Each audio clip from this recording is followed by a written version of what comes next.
本日は誰でも作れるヘルシー料理。白菜を一口サイズに切ってフライパンに油入れていく。フライパンに白菜入れていく。大量にこぼした白菜に火が入るようにフライパン振って炒めていく。塩コショウを入れてさらに炒めていく。白菜炒めてる間に卵割って溶いていく。白菜に火が入ったらキムチ入れていく。キムチ入れたら全体に馴染むように炒める。キムチが全体に馴染んだら卵を入れていく。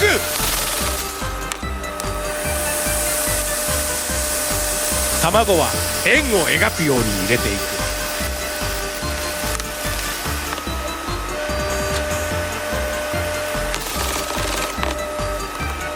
キムチ、白菜、卵が全体に馴染んだら白菜キムチのふわ玉炒めの完成。